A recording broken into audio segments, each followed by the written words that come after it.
cakes. As an extrovert myself, I have a thought that maybe my cringe threshold is higher than most. Maybe not.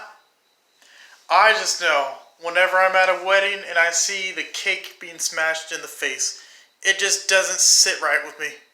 I mean, it's not the easiest thing to watch. It's like, ooh, I don't like this. I don't feel good. I feel gross. So when I see that, it's just like, ugh. So it came up in a YouTube video recently.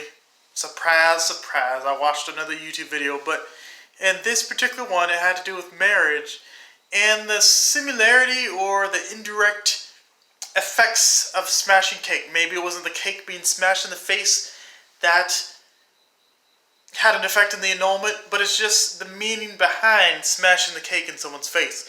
So apparently, the couples that smash cakes in each other's face, typically they were on the same page with certain things.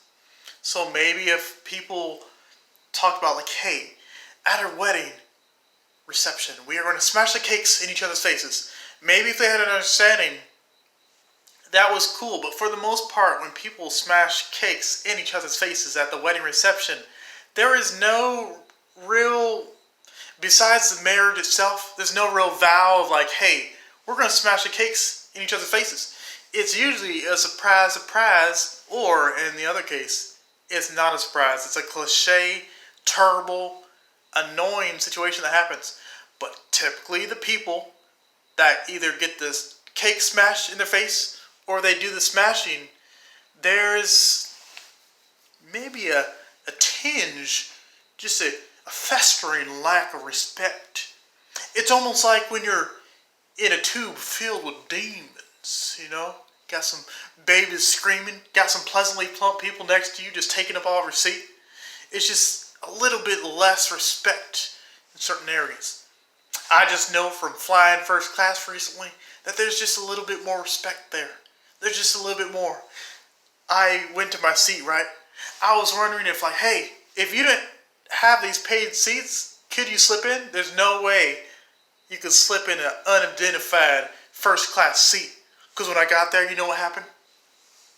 I sat down in my seat and the nice, lovely flight attendant of maybe 55 and a half years old came to me and she's like, Mr. Parks, how can I start you off today?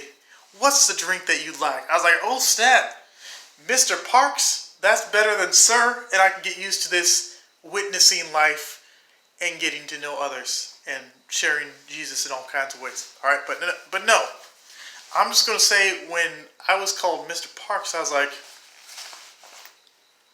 you are blessed, right? I'm Mr. Parks. Get it right, you know. I wasn't like that, but I was like, ooh, I can get used to this being called. I felt so important at the time.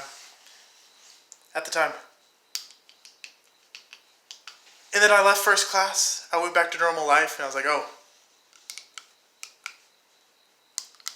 this is reality. I can't always be served chocolate chip cookies fresh out the oven.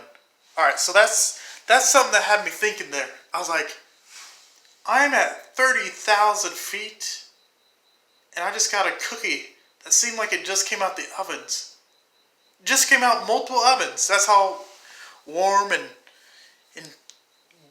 juicy. Alright, cookies aren't juicy, but it was like, alright, when you get a fresh baked cookie, it's not, perhaps it's crispy, perhaps it's soft in the middle, but this thing was like a chocolate chip cookie that was like mushy, like it had just come out. It's like you eat it too fast, you burn your tongue. That's how fresh it seemed.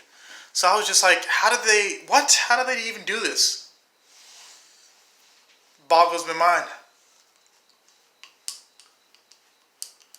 One more thing to keep me up awake at night. Besides the gunshots, you know? You know why I was woken up recently to gunshots? Granted, it seemed like it was more than 2 miles away, but still, man, it was enough to wake me up. Why can't we all just get along? Anyways, I guess enough of me reminiscing on my first class experiences. I hope you guys have some firsts of firsts in all kinds of ways. God bless, guys. I'm just on my way to bed. Just thought I'd drop some knowledge upon you. Comment, like, subscribe, and click that bell notification. I think it's still on the right side. As of 2019, it's on the right side. If you haven't received enough James Parks and Recreation TV Ministries already, go ahead and click it up. And if there's certain things you guys want to see, you can put that in the comment section below. Or you can text me, email me, send a homing pigeon to my location at the current time. Smoke signals, which are harder to see sometimes, but can be done. Alright, comment, like, subscribe. Love you guys. Everybody wants to go to heaven. God bless.